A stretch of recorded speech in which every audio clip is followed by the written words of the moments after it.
Je m'appelle Constance, j'ai 31 ans. Je suis maman de 2 enfants. J'ai commencé mon activité professionnelle en tant que sage-femme. Et à l'heure actuelle, je m'oriente vers de l'hypnose, en fait, praticienne en hypnose. Donc j'ai déjà mon cabinet d'hypnose et je vais m'orienter complètement, je vais vendre le cabinet de sage-femme pour m'orienter exclusivement vers l'hypnose. J'ai commencé ma formation d'hypnose en même temps que l'activité de sage-femme en 2015. Je l'ai fini en 2017 et en septembre 2017, j'ai ouvert mon cabinet d'hypnose, donc ça fait bientôt 2 ans et demi. Juste après la naissance de ma deuxième fille, j'ai eu pour les deux un travail très très long et le col qui lâchait pas en fait. Du coup, je me suis dit, il y a quelque chose à travailler, ça cache quelque chose derrière. Et du coup, j'ai une amie qui m'a dit, va voir cette sage-femme à Lyon. Et du coup, tu verras, tu pourras faire un travail avec elle. Et donc j'y suis allée, on a fait quelques séances et en juillet 2017, elle me dit ça comme ça, elle me dit oh tiens, il y a une conférence d'amis à moi, machin, vas-y, je pense que ça pourrait t'intéresser. Et elle me dit c'est le 30 septembre. Je réfléchis, je me dis 30 septembre, l'anniversaire de mon père, à mon avis, c'est qu'il faut que tu y ailles. Et donc j'y vais. Et il faut savoir que juste un petit peu avant que j'y aille, je fais du yoga depuis janvier 2017. Et en fait, pendant une méditation de fin de séance de yoga, ça me pose la question, est-ce que tu veux t'ouvrir aux perceptions, etc. intérieurement. Et jusqu'à présent, je disais toujours non, non, j'avais trop peur, donc je refermais tout. Et là, c'était ok, il n'y avait plus de peur. Je ne sais pas pourquoi, il n'y avait plus de peur et j'ai dit ok, c'est ok. Donc du coup, j'ai laissé. Et puis quand il y a eu la conférence avec tout ce qui s'est passé, avec tous les intervenants sur plein de choses, ça a commencé à un peu ouvrir dans tous les sens. J'ai rencontré là-bas une médium qui est venue me voir après à la pause, parce que j'avais posé une question et tout le monde est venu me voir après. Et puis elle est revenue me reparler, tout ça, puis elle me parle d'elle et puis elle me dit Colette, machin. Je dis, c'est bizarre, Colette, c'est le prénom de ma grand-mère, donc peut-être je vais prendre ses coordonnées quand même au cas où. Et dans les 3 jours qui ont suivi, dans ma tête, ça n'arrêtait pas. Appelle Colette, appelle Colette, appelle Colette, appelle Colette, appelle Colette. Bon. Au bout d'un moment, je me dis, tu vas lâcher, hein, parce que sinon, ça arrête pas. Et donc, j'appelle Colette. Et puis, je prends rendez-vous. On dit, on s'appelle tel jour. Je pensais que c'était pour prendre le rendez-vous. En fait, non, elle m'a enchaîné avec la séance. Donc là, je me suis dit, bon. Et en fait, ce qui est venu très rapidement, donc moi, j'ai un frère qui est décédé dans un accident de voiture en 2008. Et du coup, très rapidement, elle m'a parlé de... Je lui avais rien dit du tout. Hein. Elle m'a parlé de mon frère, des circonstances de sa mort, etc. Enfin, de ses traits de caractère, tout ça. Alors moi, j'étais là, je me dis... C'est quand même bizarre, mais bon, j'avais un peu du mal à y croire. Et puis à un moment, elle parle comme si c'était lui qui parlait à travers elle. Et elle me dit... elle dit petite sœur. Et là, ça a cliqué. Je me suis dit, mais... c'est vrai, il m'appelait comme ça. Et en fait, ce qu'elle pouvait pas savoir, c'est que c'était mon petit frère, mais il m'appelait petite sœur, en fait, alors que j'étais sa grande sœur. Là ça a été mon signe, ça a été le déclic, quoi. Je me suis dit, ouais, en fait, il y a autre chose, quoi. Et puis, en fait, elle m'a dit, mais il te demande d'écrire, en fait, de faire de l'écriture automatique. Alors moi, j'étais là, je me dis, qu'est-ce qu'elle me demande? Et puis elle me dit, prends un bout de papier, n'importe quoi, tu fais des boucles, un cahier d'enfant, n'importe quoi, et tu fais des boucles.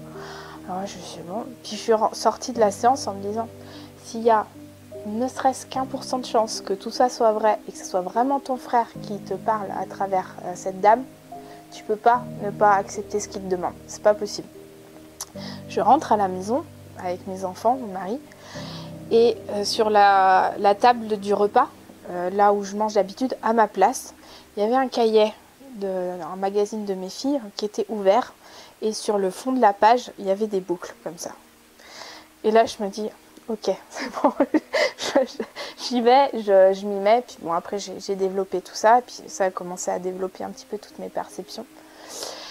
Et puis, voilà, après, donc ça a été mon premier pas avec Vertical Project. Et après, donc j'avais beaucoup aimé Romuald pendant la conférence. Et il avait parlé de ses ateliers de synchronicité. Et moi, ça me tentait beaucoup. Et puis, il se trouve qu'il y en a eu un qui a été programmé pour le mois de mai. Donc, on a dit avec mon mari, ben, on y va, etc. Donc là, il s'est passé pas mal de choses aussi pendant cet atelier. Donc, une histoire avec la fille aux cheveux bleus qui me suit encore. C'est-à-dire, dans des moments importants de ma vie, il y a une fille aux cheveux bleus qui passe. Alors que c'est quand même assez rare, mais elle est là quand même. Avec des trucs abracadabra. Je ne vais pas rentrer dans les détails, sinon il y en a pas des heures, mais des trucs vraiment hallucinants. Et puis Najib me regarde, il explique que tu cherches du monde, etc. pour rejoindre le collectif, etc. Et puis moi, du coup, tu me regardes droit dans les yeux en disant ça. Je dis ok, c'est pour moi ça. Et puis je me dis, bon, avec tout ce que je connais, tout ce que je sais, ma profession, etc., je me dis, je pense que je peux apporter. Et donc c'est là, du coup, qu'on s'est rencontrés. Et puis on a fait un atelier ensemble, etc. Et puis donc ça c'était en 2018. Et puis novembre 2018, il y a la deuxième conférence sur la conscience sans limite. Et du coup c'est là où il y avait Nicolas Dumont. Et quand il a commencé à parler, c'était waouh! J'adhérais vraiment à ce qu'il disait, etc. Et puis je me dis, eh ben, ce mec-là, il faut absolument que j'aille le voir. Enfin, je voulais être à côté de lui, lui parler, enfin en direct. Et donc, on a eu la chance d'avoir l'opportunité d'aller parler aux conférenciers après le séminaire. Et du coup, je suis allée m'asseoir à sa table et puis on a commencé à parler, etc. Au mois de décembre, pour mes 30 ans, mes copains m'offrent un voyage, un pot commun pour partir en voyage. Donc, ils avaient prévu un truc en Inde, mais c'était pas hyper bien organisé. Enfin, c'était un voyage, on va dire, un peu de développement personnel, etc. Donc, ça me faisait très envie, mais rien d'organisé, l'agence de voyage un peu flottante. Donc, je laisse traîner le truc. Et puis, un jour, je me dis, il faut quand même que tu te mettes à organiser ce voyage parce que il a quand même, si tu veux le faire assez rapidement, il faut quand même laisser de temps pour les passeports, etc. Sachant qu'avant j'avais une peur de l'avion et je ne voulais pas partir à l'étranger. Et puis donc du coup ce qui se passe c'est que je pose l'intention de me dire allez, il faut que tu t'occupes de ce voyage. L'idéal ça serait de partir pendant les vacances de la Toussaint parce que ça sera plus facile pour garder les filles. Et le jour même, je vais sur Facebook sur Nicolas Dumont par hasard comme ça, parce que lui je l'avais bien apprécié. Et je m'étais même dit, ce mec-là, il dégage tellement quelque chose que je pourrais le suivre au bout du monde. Je ne pensais pas que je le ferais effectivement. Et du coup, je vois son voyage au Mexique. Et là, je me dis, c'est pile dans les dates, c'est dans ce que je veux, etc. Le frein financier était un peu là quand même. Et puis franchement ça n'a pas arrêté les synchronicités. Toutes les 3 secondes j'entendais parler du Mexique, ça n'arrêtait pas. Puis il y a un jour, il y a une copine, on va au restaurant pour un anniversaire, et puis il y a une copine qui me dit ah oui, mes parents là, ils sont au Mexique, vous savez, vous les aviez vus à Venise, on était en même temps à Venise, machin, et du coup c'était improbable, mais voilà. Et là je me dis ok, c'est bon.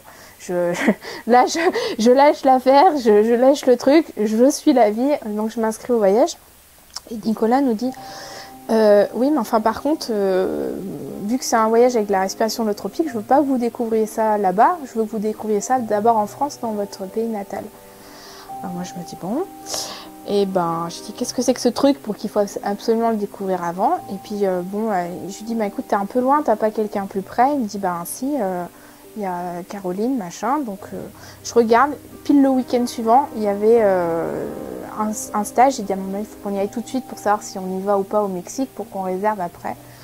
Et elle, il lui restait 2 places, une pour moi et pour moi. Enfin, le truc, c'était couru d'avance, quoi. Tout était là, quoi. Donc on commence. On a commencé en tant qu'accompagnant, donc c'est-à-dire que c'était pas nous qui étions dans le processus, on était juste pour accompagner le processus de l'autre.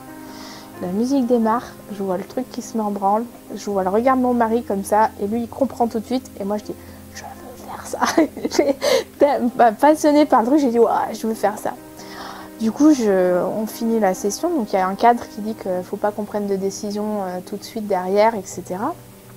pour préserver notre vie, etc.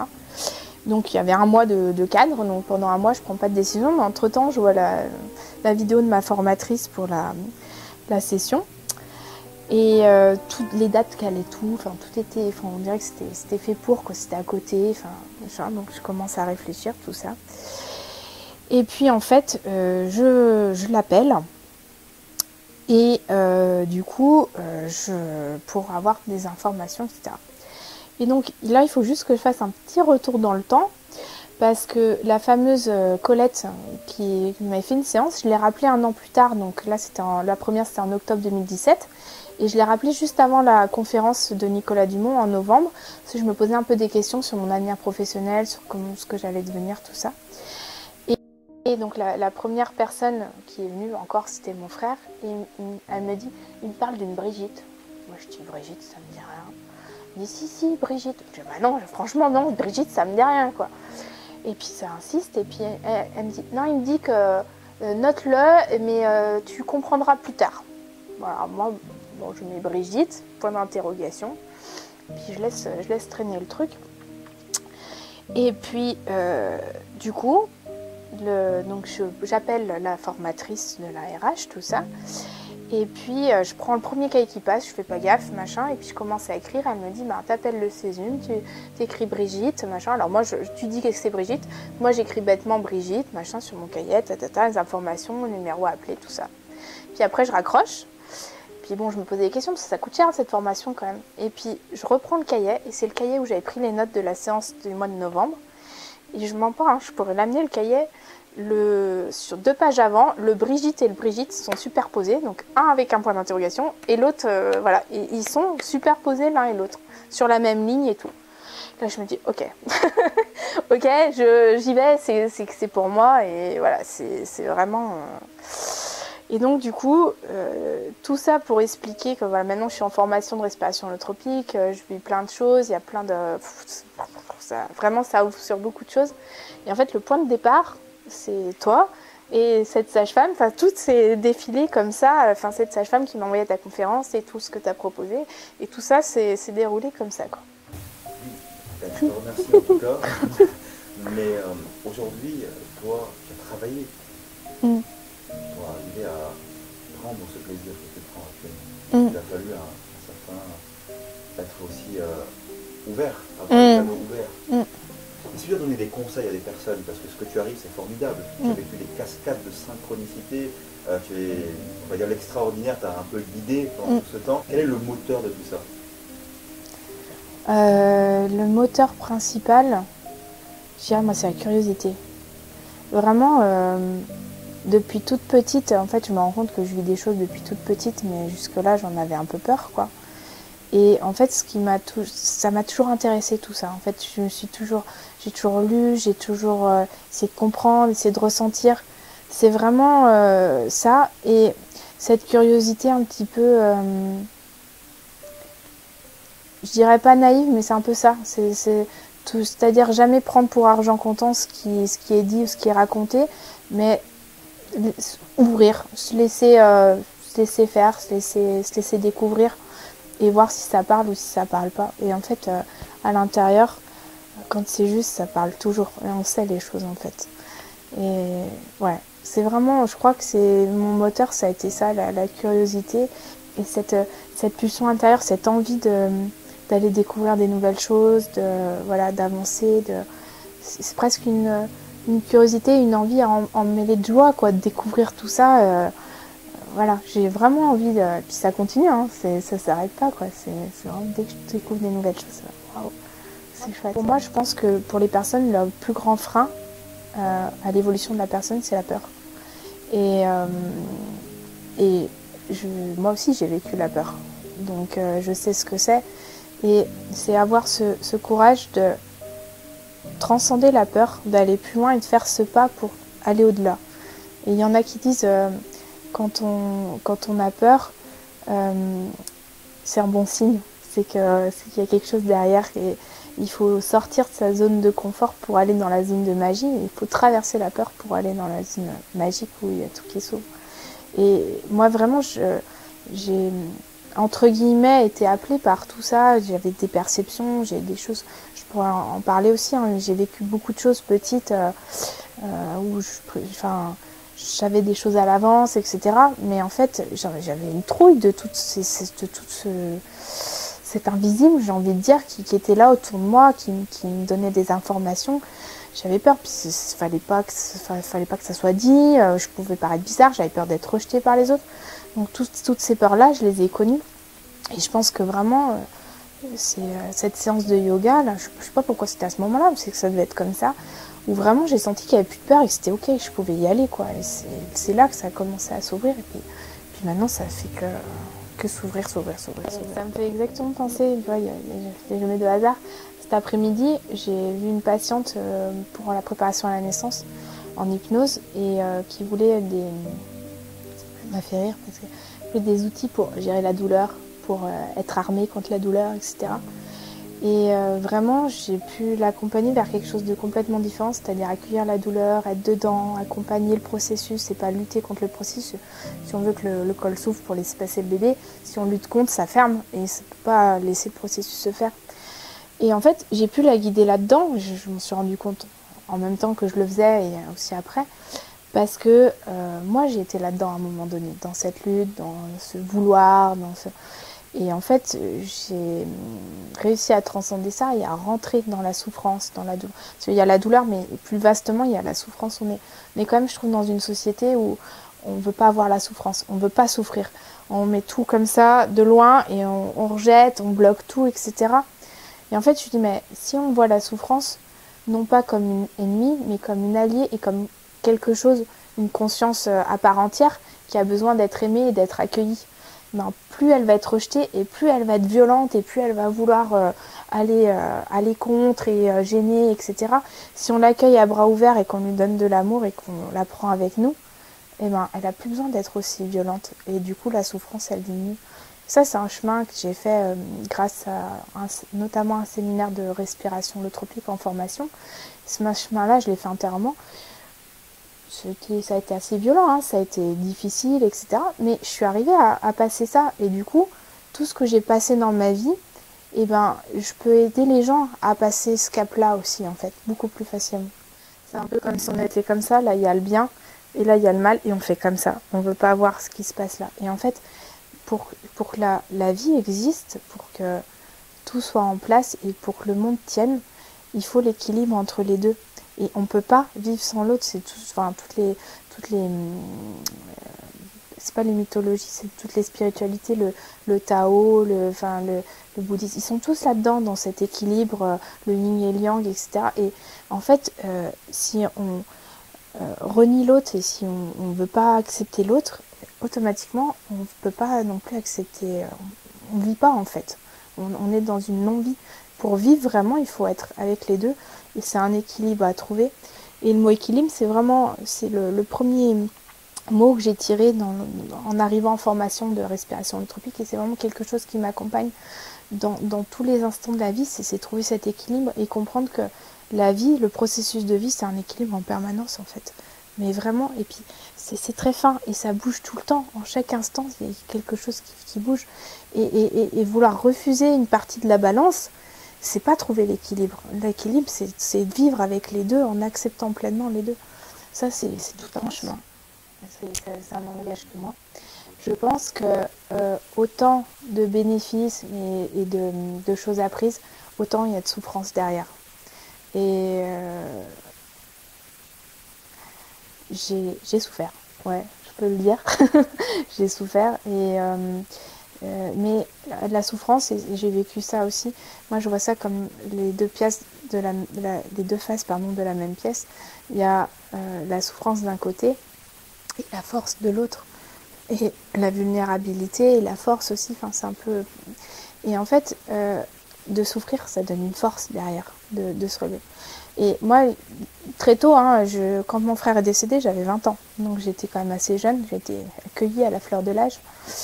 Et je dis souvent aux gens, et ça les impressionne beaucoup, que à la fois le décès de mon frère, ça a été la plus grande souffrance que j'ai eue dans ma vie, et à la fois la plus grande chance.